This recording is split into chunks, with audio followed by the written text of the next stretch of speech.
Hello అండి. ఎలా ఉన్నారు?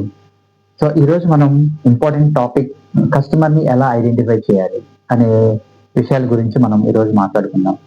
చాలా రియల్ ఎస్టేట్ స్టార్టర్స్ అంటే బిగినర్స్ గానీ, ఎక్స్‌పీరియన్స్ ఉన్నవాళ్ళు కానీ, సో, వీళ్ళకి కస్టమర్స్‌ని ఎలా ఐడెంటిఫై చేయాలో తెలియక చాలామంది మధ్యలోనే డ్రాప్ అవ్వటం జరుగుతుంది. అంటే వాళ్ళు ఒక 1 మంత్, 2 మంత్స్, 3 మంత్స్ ఆహ్, ఈ రియల్ ఎస్టేట్‌లోకి వచ్చిన తర్వాత కస్టమర్‌ని ఐడెంటిఫై చేయలేకపోవటం వలన వీళ్ళు డ్రాప్ అయిపోయి, రియల్ ఎస్టేట్ మనం చేయలేము అనే విషయాలు క్లియర్‌గా వాళ్ళకి అర్థమైపోయి డ్రాప్ అయిపోతారు. సో, మనల్ని అడిగిన చాలామంది ఫ్రెండ్స్ ఏంటంటే, sir as a corporate real estate marketing ట్రైనర్‌గా కస్టమర్‌ని ఎలా ఐడెంటిఫై చేయాలి? సో, ఈ విషయాలన్నీ ఆహ్, ఈజీగా కస్టమర్‌ని ఎలా ఐడెంటిఫై చేయాలనేది చాలామంది నన్ను క్వెషన్స్ అడగటం జరుగుతుంది. సో, వాళ్ళ కోసమే ఈ వీడియో. సో, మనం క్లియర్‌గా, సింపుల్‌గా, చాలా ఈజీగా కస్టమర్‌ని ఎలా ఐడెంటిఫై చేస్తామనేది మనం ఈ ఈ వీడియోలో మనం తెలుసుకుందాం. మీరు దయచేసి ఈ వీడియోని చివరి వరకు చూడండి. ఇది అందరికీ రియల్ ఎస్టేట్ చేద్దాం అనుకున్న వాళ్ళకి యాస్ ఎ బిగినర్‌గా ఎక్స్‌పీరియన్స్ ఉన్న పర్సన్‌కి ఇది చాలా ఉపయోగపడుతుంది. So, let's start the video. Okay. So, కస్టమర్‌ని ఎలా ఐడెంటిఫై చేయాలి? ఫస్ట్ ఆఫ్ ఆల్ మనం ఏ ప్రాజెక్ట్‌లో ప్లాట్స్ మనం ప్రమోట్ చేస్తున్నాం. ఫర్ ఎగ్జాంపుల్ మేము ప్రమోట్ చేస్తున్న ఫర్ ఎగ్జాంపుల్ ఒక ప్రాజెక్ట్ బీబీజీ మన అమరావతి దగ్గర ఉన్న పెద్ద ప్రాజెక్ట్ అనుకుందాం ఎగ్జాంపుల్‌గా. సో, ఈ ప్రాజెక్ట్‌లో మినిమం ప్లాట్ సైజ్ వచ్చేసి 133 స్క్వేర్ యార్డ్స్ నుంచి 166 స్క్వేర్ యార్డ్స్ వరకు ప్లాట్ సైజెస్ ఉంటాయి. ఫర్ ఎగ్జాంపుల్ 133 నుంచి 250 స్క్వేర్ యార్డ్స్ వరకు. సో, మినిమం ప్లాట్స్ కాస్ట్ ఎంత పడుతుంది? సో, గజం వచ్చి 27,000 ఉంది. సో, అంటే ఫర్ ఎగ్జాంపుల్ 35 lakhs నుంచి 40 lakhs వరకు మినిమం ప్లాట్ సైజ్ ఉంది. సో, ఇక్కడ మనం వెరిఫై చేయాల్సింది, గమనించాల్సిన విషయం ఏంటంటే మనం వీఆర్ గోయింగ్ టు సేల్ అంటే 30 నుంచి 40 లక్షల వాల్యూ చేసి ఒక ప్లాట్‌ని మనం సేల్ చేయబోతున్నాం. సో, ఆ ప్లాట్ కాస్ట్ ఎంత? 30-40 lakhs.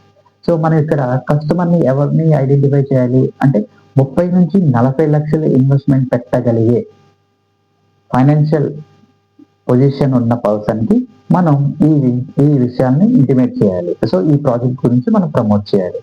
అదే కానీ సో, ఈ ఫైనాన్షియల్ బ్యాక్‌గ్రౌండ్ లేని వాళ్ళకి ఎవరికి చెప్పినా సరే మన టైం వేస్ట్ అయిపోతుంది. So, he is not our suitable person. So, వీళ్ళు ఎక్కడ ఉంటారు? సో, మనం చిన్న ఎగ్జాంపుల్ ఏంటంటే ఒక బిగినర్ ఉన్నారు. అంటే రియల్ ఎస్టేట్‌లో ఈ రోజు స్టార్ట్ అయిన పర్సన్ ఉన్నారు మనకులాగా. సో, వాళ్ళు ఎలా అంటే, సార్ నాకు పెద్దగా పరిచయాలు లేవండి. సార్ నాకు పెద్దగా కాంటాక్ట్స్ లేవండి. సార్ నాకు మొహమాటం అండి. ఎలా చెప్పాలి ఏంటో నాకు తెలీదండి అని అంటారు. యాస్ ఎ బిగినర్‌గా ఇది వాస్తవంగా ఇది అందరికీ ఉండే విషయమే.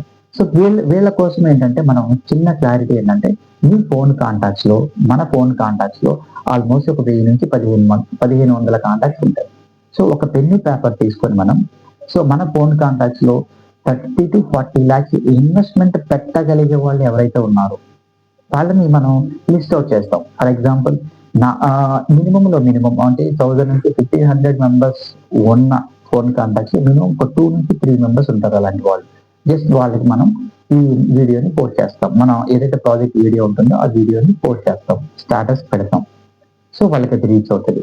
So, if they are interested వాళ్ళు మీకు కాల్ చేస్తారు. ఇది ఎక్కడ ఏంటి అనే దాని గురించి కాల్ చేస్తారు. సో, అంటే కస్టమర్ లీడ్ వస్తుంది మనకి.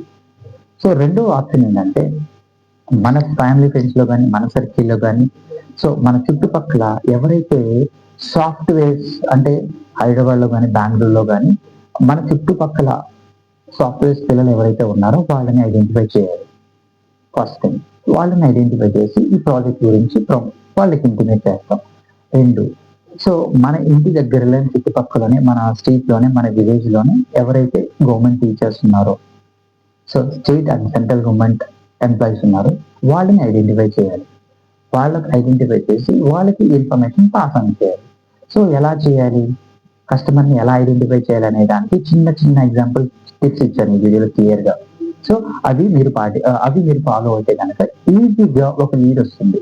సో, ఇక్కడ మనం మన చుట్టుపక్కల ఎన్ఆర్ఐస్‌ని టచ్ చేస్తున్నాం. సాఫ్ట్‌వేర్స్‌ని టచ్ చేస్తున్నాం. స్టేట్ అండ్ సెంట్రల్ గవర్నమెంట్ ఎంప్లాయీస్‌ని టచ్ చేస్తున్నాం. అండ్ ఆల్మోస్ట్ మన ప్రాజెక్ట్ అంటే మన ఫోన్ కాంటాక్ట్స్‌లో కూడా టచ్ చేస్తున్నాం. మన ఫ్రెండ్స్ సర్కిల్‌లో వాళ్ళు కూడా ఈ ఇన్ఫర్మేషన్ పాస్ ఆన్ చేస్తాం. ఇక్కడ మనం చేసే పనిని ప్రమోట్ చేయాలి. ఇక్కడ ప్రమోట్ చేస్తేనే బిజినెస్ వస్తుంది. సో ఏ బిజినెస్ కైనా సరే promotion is very very important.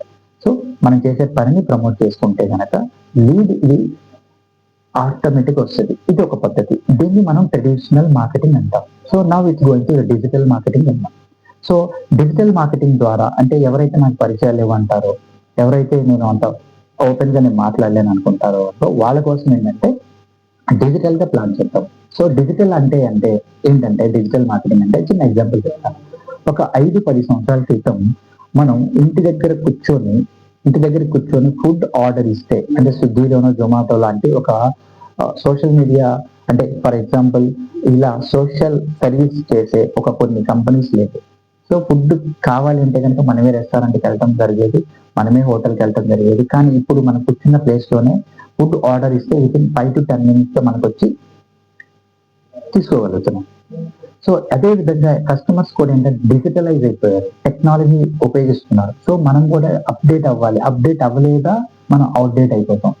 So దయచేసి మీరందరూ ఏంటంటే డిజిటల్ గా ఆలోచించండి, డిజిటల్ గా ప్రమోట్ చేద్దాం.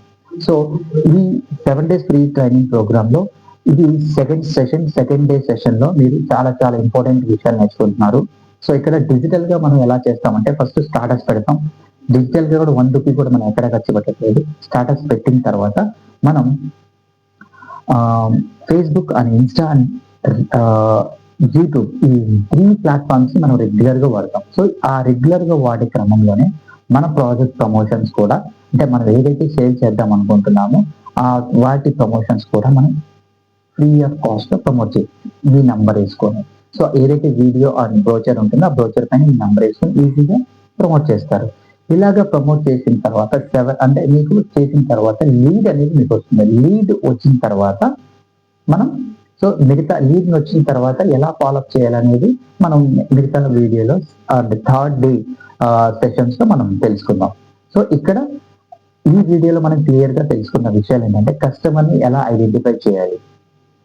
సో ఐడెంటిఫై చేసిన తర్వాత మనం ఎలా అతన్ని ఫాలోఅప్ చేయాలనేది నెక్స్ట్ వీడియోలో మనం తెలుసుకుందాం. సో ఐ హోప్ అందరికీ క్లారిటీగా క్లియర్ గా అర్థమైంది అనుకుంటాను. So in case any doubts ఉన్నా ఈ వీడియోలో మీకు ఏమన్నా డౌట్స్ ఉన్నా సరే క్లారిఫై చేసుకోవచ్చు. సో మీరు మీ కామెంట్ రూపంలో మీరు కింద కామెంట్ చేయండి. సో నంబర్ ఉంటుంది ఈ వీడియో కింద. సో నంబర్కి మీరు కాల్ చేసి మిగతా విషయాలని తెలుసుకోవచ్చు. Thank you so much.